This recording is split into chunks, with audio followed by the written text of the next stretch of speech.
sinó que pressuposen l'ésser interpretant cognitivament actiu, amb experiència de la realitat, que és el que relaciona i projecta els conceptes i els mots sobre el món. És a dir, per exemple, no cal que per referir-me a una cadira que tinc aquí al costat hagi de descriure-la amb tots els detalls. Perquè si dic seu aquesta cadira, doncs l'interpretant, que és actiu cognitivament i coneix el context, i interpretarà que em refereixo a aquesta cadira. Vull dir que el que trobo important justament és que aquesta borrositat sigui presa com a consciència de les limitacions del llenguatge en la representació de la realitat. Justament que prenguem consciència de les dicotomies que ens empresonen en el pensament o de les categoritzacions que exclouen. Suposo que va per aquí la cosa. Només vull aclarir per què, per jo mateix fer-me una composició d'allò. No es tracta de demostrar, diríem, com un fet aïllat que el llenguatge és borrós, sinó justament dels perills que aquesta característica del llenguatge té quan pensem que la realitat que el llenguatge ens dona és la realitat. És a dir, quan pensem que el mapa és el territori. Diria per aquí. Sí, jo estic totalment d'acord amb aquesta interpretació i si em hagués dit el contrari voldria dir que jo m'he explicat molt malament. Seu a aquesta cadira molta estona, poca estona, tinc de seure de cantó, m'assec còmode, m'assec amb atenció al que tu m'ho dius, que no m'ho dius, és a dir, una infinitat de circumstàncies que donen borrositat a aquesta frase aparentment clara, i que ho és clara, però que té una riquesa potencial que si la neguem ens treu tota la gràcia de viure, per dir-ho d'alguna manera. Clar, seu en aquesta cadira. Aquí podríem posar molts adverbis, per dir-ho d'alguna manera. Ho podem relacionar de moltes maneres amb per què ara vol que segui aquí. És a dir, queden uns interrogants no infinits, però sense limitació, que fa que aquesta frase aparentment tonta i senzilla, de senzilla no en té res. Per tant, el llenguatge té una potencialitat borrosa que és el que l'enriqueix i la raó de ser. Vull dir, el missatge és precisament que nosaltres fem unes estratègies per al·ludir aquesta borrositat que en realitat no les podem al·ludir. No les al·ludim, però posem les estratègies. El que passa és que sempre ens quedarem a mitges, evidentment. Hi ha un aspecte que no he tocat, però que és molt interessant des del meu punt de vista, evidentment, de la lògica borrosa, o si més no de la complexitat borrosa, i és el que dins del llenguatge, connectant lingüística o llenguatge amb ciències socials i psicologia, etc., que és que hi ha uns conceptes que en podríem dir sensibles, on la borrositat espanta i que, malgrat tot, no la podem evitar. Per exemple, jo ja em sembla que no hi he dit, però tinc escrit, i ho he dit diverses vegades en conferències i coses així, que dintre de les teories en les quals es pot basar el concepte que jo entenc científic de la complexitat des d'un punt de vista epistemològic, la teoria del caos és la teoria, per dir-ho d'alguna manera, més sorprenent. La teoria fractal, em sembla que ho tinc per aquí, perdó, m'he explicat malament, la teoria del caos, et dic, és la teoria més fructífera fins ara, la que ha donat més fruita i la que dona més inspiració per treballar la complexitat. I ens ha fet veure més coses novedoses, potser. La teoria fractal és la teoria més sorprenent.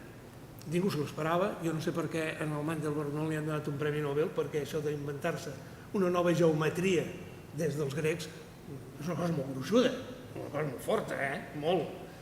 I veure que la natura és diferent, això és molt gros, però... Bueno, aquí hi ha lluites també, allò de les lluites de patents, aquí també hi són. I després hi ha la teoria de les catàstrofes, que és la teoria més discutida i polèmica, i la teoria dels conjunts borrosos és, si més no, la teoria que en podríem dir més, jo dic, subversiva. Per què dic subversiva? Home, perquè, a veure, si considerem que els conceptes fonamentals són borrosos, que ho són, perquè tot demostra que no ens posem mai d'acord i que esclar, estem dient que conceptes com Déu és borrós. Amb tot el que això significa, cuidado.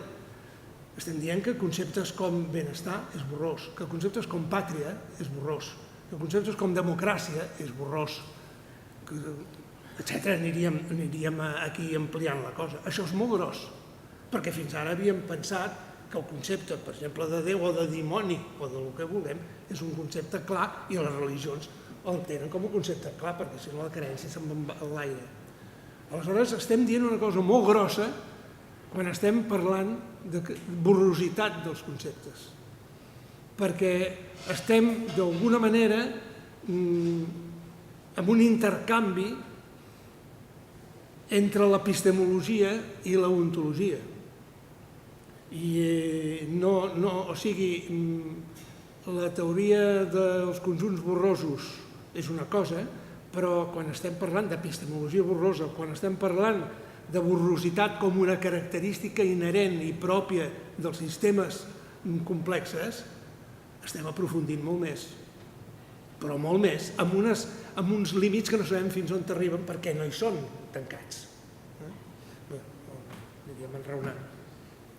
No, yo estaba recordando una pregunta que es clásica dentro de este campo, que es que la hizo un científico, pero no me acuerdo del nombre, lo siento, que decía, ¿qué es lo que diferencia a un científico de un artista? Y la respuesta que se la hicieron, no me acuerdo a quién fue, y la respuesta que dio dijo, el científico tiene que ser lo menos original posible y el artista tiene que ser lo más original posible. Yo creo que aceptando la borrosidad intrínseca del lenguaje, de la palabra en este caso, sí que es verdad que hay grados de borrosidad según que tenga que ser lo menos original posible o lo más original posible. Yo, por ejemplo, escribo narrativa y poesía. Cuando escribo narrativa, independientemente de que yo me mueva con el lenguaje que me es propio, no necesito, no me exige ser tan connotativa como cuando escribo poesía. Entonces, yo creo que hay como una gradación desde la palabra usada científicamente, que tiene que ser lo menos original, lo menos connotativa posible, asumiendo que siempre tendrá un grado de borrosidad y de connotación. Y yo diría que la palabra poética está en el grado mayor de borrosidad posible, que es el grado ese en el que tiene que tener muchas connotaciones y además, si es posible, connotaciones nuevas incluso, que no estén. Entonces, bueno, creo que esa idea podía un poco sumarse a lo que decías, ¿no?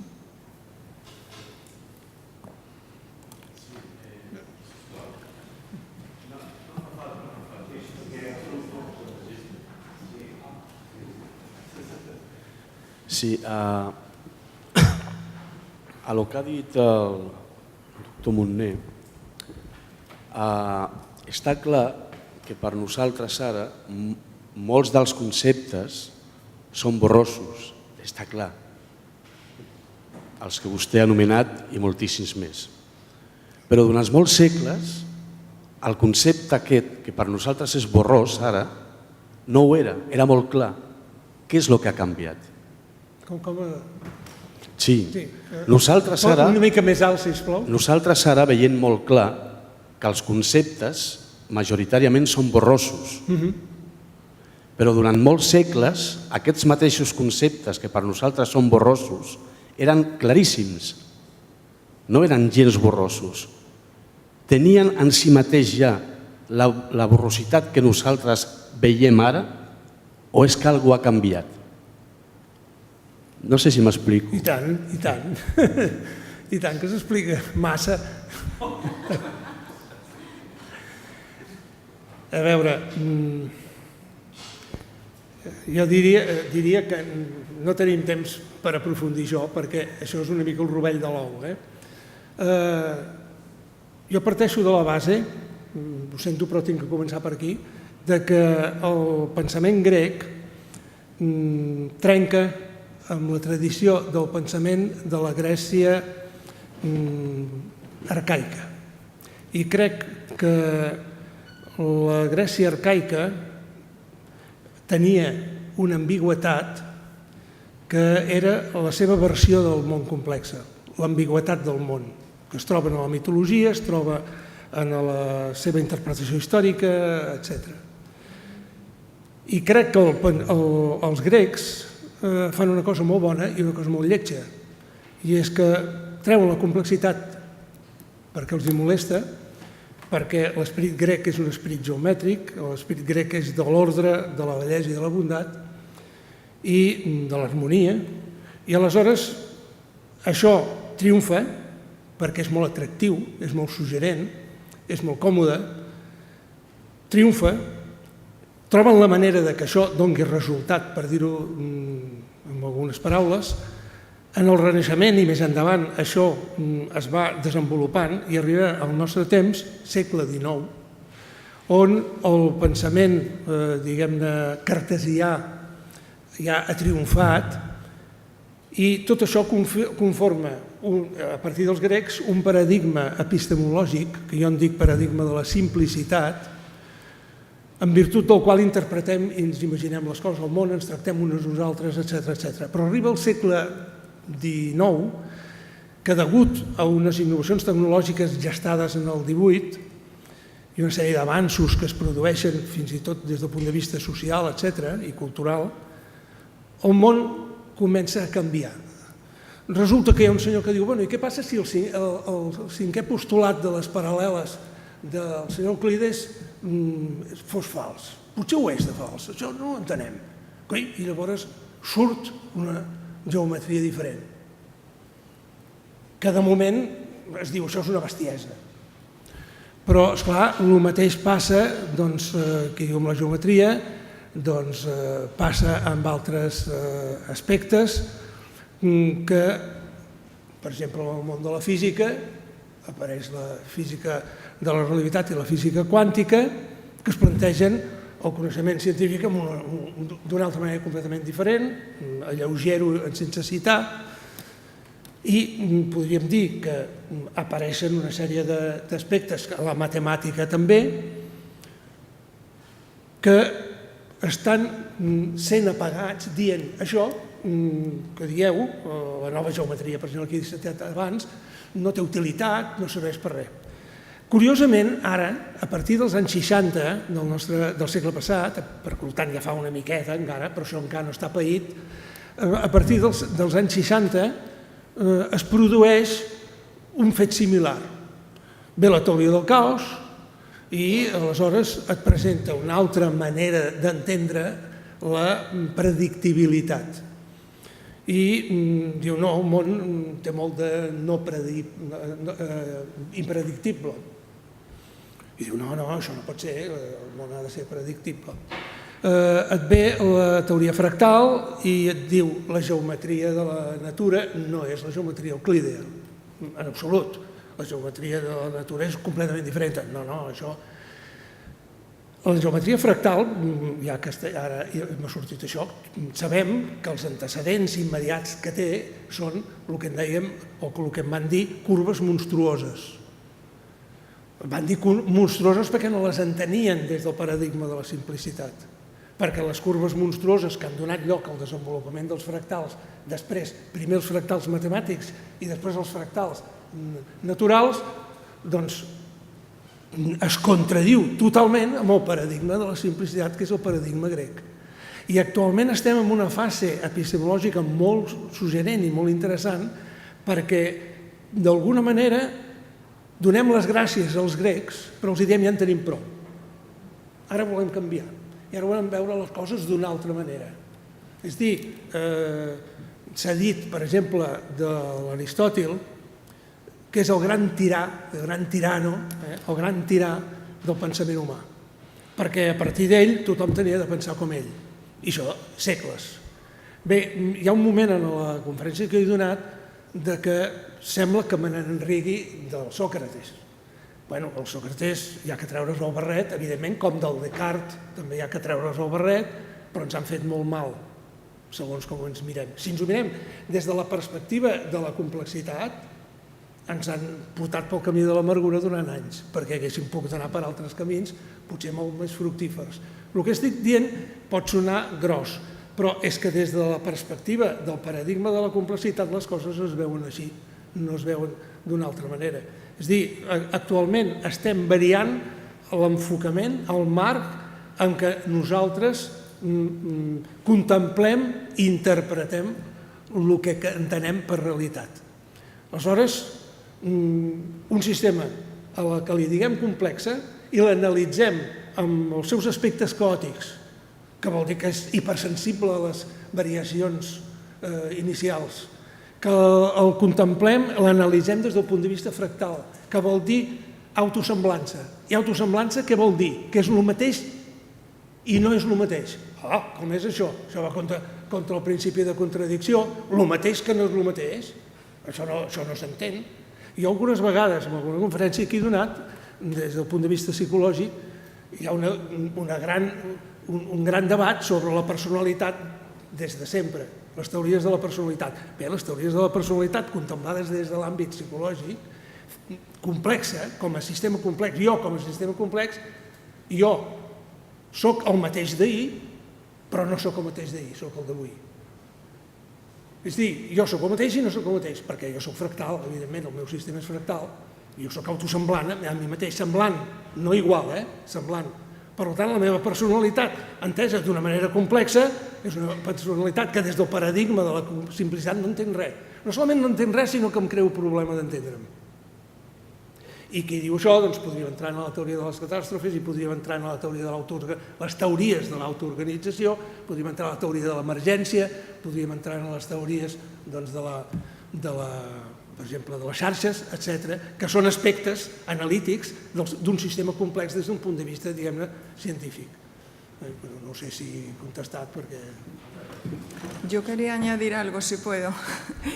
Vamos a ver, yo creo que la pregunta tuya plantea otra pregunta, que es si la borrosidad es un concepto epistemológico o es un concepto ontológico, ¿no? ¿Es una cuestión epistemológica o una cuestión ontológica? Y entonces, en esa línea, yo lo relacionaría con lo que sucede con la incertidumbre, también en el sentido de que llamamos borroso nosotros, llamamos borroso a aquello a lo que no podemos apresar con nuestro conocimiento.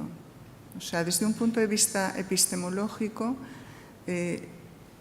lo borroso es lo que no podemos apresar. Pero desde un punto de vista ontológico, la borrosidad también es la medida de los límites que el sistema opone a nuestro conocimiento. Por ejemplo, es la medida de la incapacidad del objeto para dejarse medir. Por ejemplo, es la indeterminación cuántica. Entonces ahí está en el objeto, ya no está en el sujeto. Por ejemplo, en la física cuántica, cuando Heisenberg plantea su principio y le llama de indeterminación, que luego se tradujo mal porque se tradujo por uncertainty, realmente era indeterminación, ahí hubo un error y luego se llamó incertidumbre. Lo que él está intentando contar es que el electrón no tiene una posición precisa. Cuando dice que no se puede medir al mismo tiempo la posición y la velocidad, es porque no tiene una posición precisa, no es indeterminado en el sentido de que no se puede hablar de un electrón, hay que hablar de espectros y que no tiene una determinación. Por tanto, yo creo que el problema tiene una vertiente epistemológica y una vertiente ontológica y que son las dos juntas las que nos ayudan a entender un poco la borrosidad. Jo si podria afegir alguna cosa aquí. El electrón es borroso. Claro. Vale. ¿La observación del observador sobre el electrón es borrosa? Sí. O sea, borrosidad. Borrosidad en los dos niveles, en el epistemológico y en el ontológico. Correcto, claro. Correcto. Bueno, correcto desde mi punto de Bueno, vista. lo que vamos viendo, lo que vamos sabiendo, Claro, que hay claro. esa doble borrosidad. Claro. La borrosidad, una de las maneras de entenderla a nivel humano y de interacción es también influencia, contaminación. ¿Dónde terminamos nosotros? Claro, ¿Dónde termino yo? claro. Físicamente, o sea, corporalmente incluso, desde el punto de vista psicológico, desde el punto de vista social y cultural, ¿dónde termino yo como persona? Porque claro, creerse que cuando uno muere se termina, este es un aspecto. Creerse que si callo termino es otro aspecto. Pero como persona, o como grupo, o como cultura, la borrosidad está en los límites, como yo he querido visualmente que se captara, ¿no? La borrosidad siempre es el límite, es el grado, y la cuestión de grado no termina. Entonces, las preguntas potencialmente son preguntas sin respuesta. Infinitas. Que es lo mismo de que, bueno, pues, de que la ciencia va cambiando y que la ciencia no termina nunca y que el conocimiento científico es provisional. ¿Por qué? Por la borrosidad, naturalmente, porque no hay un límite, porque toda respuesta genera otra pregunta. Claro, que genera otra pregunta. Claro. En este sentido.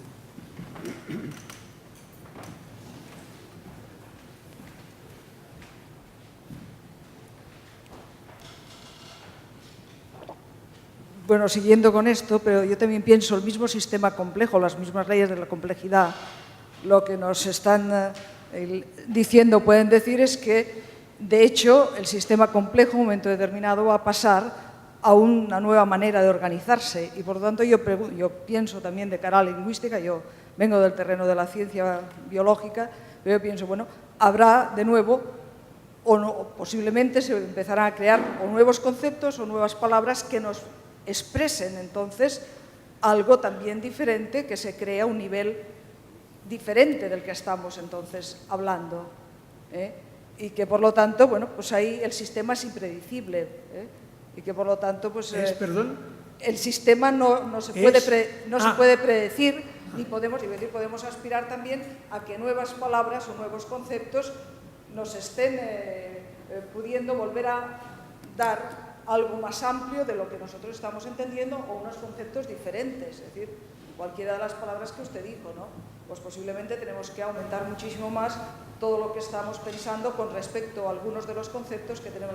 Y esto, de hecho, claro, es uno de los, al menos para los enseñantes, sí que es uno de los problemas que tenemos en estos momentos, que constantemente tú tienes que estar definiendo o tratando de consensuar con los alumnos o con lo que tú estás enseñando, lo que tú estás queriendo decir con estas palabras o con estas definiciones, porque claro, cada día más, pues muchas de las palabras han quedado sin sentido o muy amplias y no entendemos todos lo mismo, ni muchísimo menos.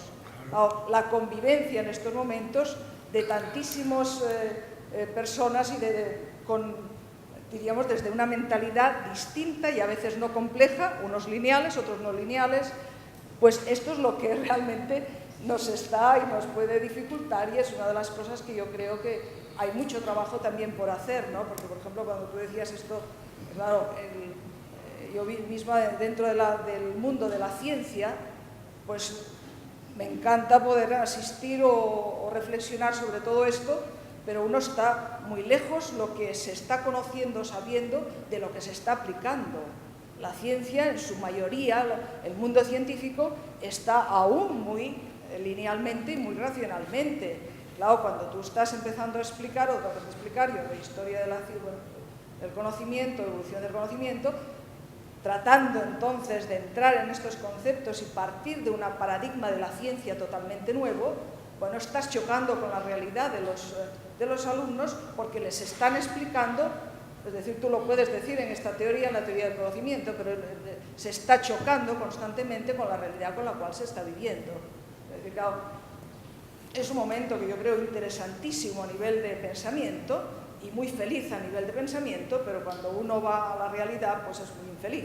Esto es así. Entonces, bueno, tendremos que conjugar estas cosas que difícilmente... Por otro lado también, ya para acabar, de cara al arte y la ciencia, claro, yo ahí más que un diálogo veo que evidentemente, yo al menos ya a los alumnos empiezo a decir, bueno, la ciencia ha llegado o llega, el paradigma de la nueva ciencia tiene la misma categoría que tiene también, es decir, podemos estar hablando de lo mismo que hablaba el arte desde sus comienzos y que nosotros difícilmente habíamos incorporado.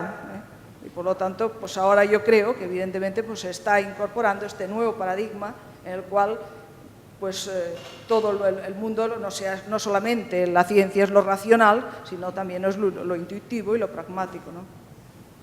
¿Puedo contestar y contestas tú antes? Sí, quizás sí. Vamos a ver, és que vostè ha dit... Puc parlar en català? Sí, sí. És que vostè ha dit una cosa que em lliga amb una altra cosa interessant, no? Ha parlat de sistema impredictible, no? Esclar, això lliga la borrositat amb el caos.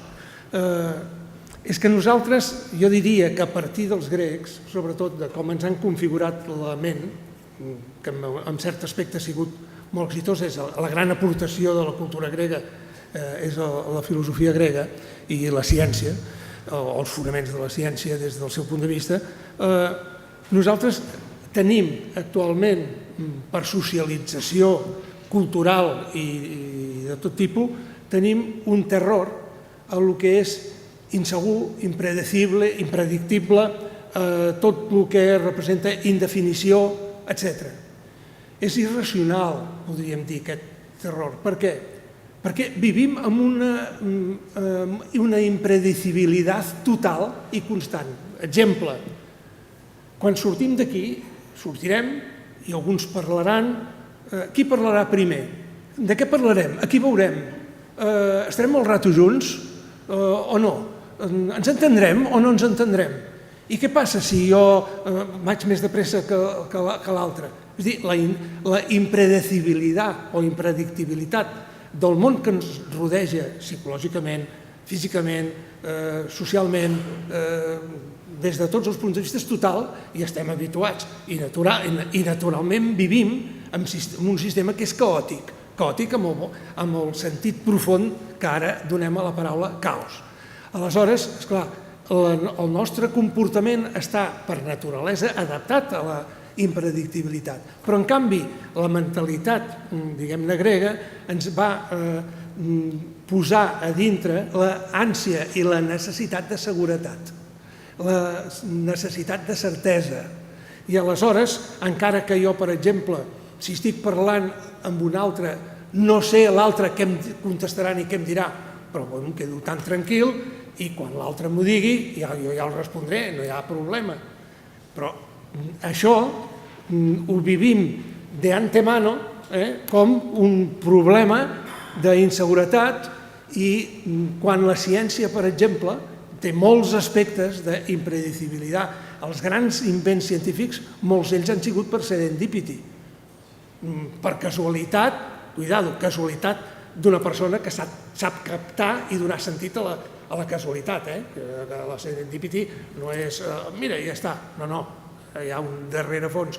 Però des del punt de vista científic, la ciència es basa molt en la naturalesa caòtica que hi ha amb nosaltres i amb el nostre coneixement. Per tant, un sistema, això ho he dit perquè parlava molt bé dels alumnes. Els alumnes demanen definicions. I si no hi ha definició, què passa? El que hem vist dels gens aquí, aquella revista que he dit, que no es pot... Però has d'explicar... Clar, doncs l'has d'explicar, però el pots explicar borrós i tan tranquils, perquè els èxits de la genètica en els últims anys han sigut espectaculars i en canvi continuen tan tranquils i no es posen d'acord amb el que és un gen i no hi ha cap problema. El problema és empenyar-se en dir, bueno, a veure, abans hem de posar-nos d'acord de què parlem. No, parlem. i anem parlant, perquè la vida és això, però això costa d'assumir. Això és molt difícil d'empassar. Sí, a mí me ha interesado mucho lo que ha dicho porque usted es enseñante y decía que hay que enseñar nuevos conceptos. Realmente yo creo que enseñar nuevos conceptos no cambia el paradigma, porque cuando estamos enseñando conceptos, estamos enseñando verdades más o menos acabadas, digamos, pero además desde un planteamiento en el cual alguien tiene la verdad y se la transmite a otro que no la tiene. Cambiar el paradigma significa no trabajar sobre conceptos, sino trabajar sobre vínculos, sobre relaciones, sobre nexos. Y el primer vínculo que hay que trabajar es el vínculo entre el concepto y la experiencia. Antes lo decía Angels, pasar de lo conceptual a lo vivencial. Hay una frase preciosa, una idea preciosa de Maturana que dice: conocer es traer un mundo a la mano, traer el mundo a la mano, a la experiencia. Entonces, lo que necesita en este momento, yo creo, la educación es justamente ir dejando de lado esa enseñanza de conceptos que lleva implícito también un cierto modelo incluso de poder, de que el profesor tiene los conceptos y el alumno, la alumna está vacío de conceptos y entonces, bueno, está implícito, digo, de alguna manera. Mientras que si se pasa para un modelo más constructivista, el alumno y la alumna, el estudiante, construye los conceptos con la ayuda del profesor a partir de nexos, a partir de vínculos. Y ese vínculo, por un lado, como le digo, es el vínculo del concepto con la experiencia. Por otro lado, es el establecimiento de nexos morales, también entre el conocimiento y la conciencia. Es el vínculo del concepto con la conciencia. Por tanto, yo creo que el gran reto de la complejidad, cuando intentamos trasladarla al mundo educativo, es no solo cambiar lo que enseñamos, sino cambiar cómo lo enseñamos. Y desde luego pasar de la idea de leyes y de conceptos a la idea de vínculos. La idea de vínculo es más plástica y yo creo que es más rica, ¿no? Tenemos ahí un reto, lo estamos intentando con mucho sufrimiento a veces y con mucha dificultad el hacer este cambio realmente. Porque nosotros hemos sido educados en los conceptos y en el otro modelo educativo, entonces es... Porque el modelo en sí mismo no ha cambiado. Claro, alrededor de nosotros no cambia el modelo, claro. Las propuestas que fueron fantásticas desde Almorén, las propuestas que hizo, sobre todo, claro, el poder, eso no se está aplicando, ¿no? Entonces, claro, yo uno observa esta nueva manera de enseñar, la cual yo estoy totalmente de acuerdo, digamos, más en las ciencias positivas, es decir, mucho más desde todo lo que fuera una experiencia. Es decir, claro, hay muchísimas cosas entonces que tendrían que cambiar. Esto es el engaño que Bolonia nos ha traído, y que este es lo que nosotros pensábamos que iba a poder ser esto. Y claro, en estos momentos, iba a decir, estás viendo que esto no va a ser así, y es un poco también... ahí vamos a perder, ojalá me equivoque, pero es decir, no ha cambiado el fondo. Nos han querido convencer de algo que solamente es una superficie, cuando uno esperaba verdaderamente con anhelo este cambio real en el cual se pudiera trabajar desde la experiencia, se pudiera trabajar también, como Moren había dicho, es decir, tenemos que cambiar para empezar a enseñar las no certidumbres.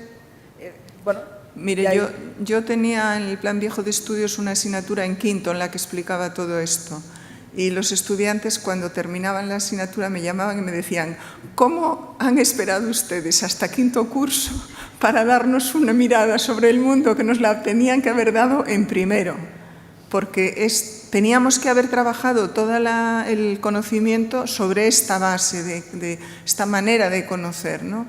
Entonces, realmente es verdad que todavía es minoritario y que los que estamos intentando esto estamos, bueno, ahí haciendo lo que podemos, ¿no? Si me permites, quizá en primero no lo hubieran valorado o no hubieran podido captar la importancia de lo que les en quinto se les explicaba. También es verdad. También Por lo es tanto, verdad. dejémoslo en tercero. En tercero. Sí, una petita cosa. No, sobre el tema de la definición, que cuando yo he estado explicando el tema, he hablado de las definiciones por convención, por ejemplo, de un metro y tal. Pero hay un tipo de definiciones, porque claro, la pregunta que queda en el aire es, ¿no podemos definir? Y no podemos trabajar definiendo y en borrosidad, ¿eh? Y la respuesta es sí, se pueden hacer definiciones, claro, pero cuidado, definir es delimitar. Y yo puedo delimitar ich und nunc, aquí ahora, y puedo delimitar para esto, pero para esto ya no es para lo que está al lado, sino para esto. Es decir, si un alumno me pide una definición, yo le puedo dar una definición sobre el contexto de lo que estamos hablando y con las restricciones necesarias, porque esta definición probablemente en otro momento ya no sirve. Bueno, claro, definir, recordemos la serigrafía del artista aquel, borrosa, encantadora y sugestiva.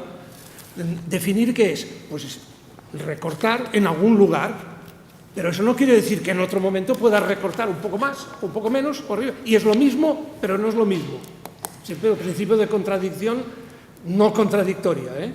Es lo mismo, pero no es lo mismo, ¿eh? Pero es lo mismo, pero no es lo mismo. Y estaríamos dando vueltas a esto.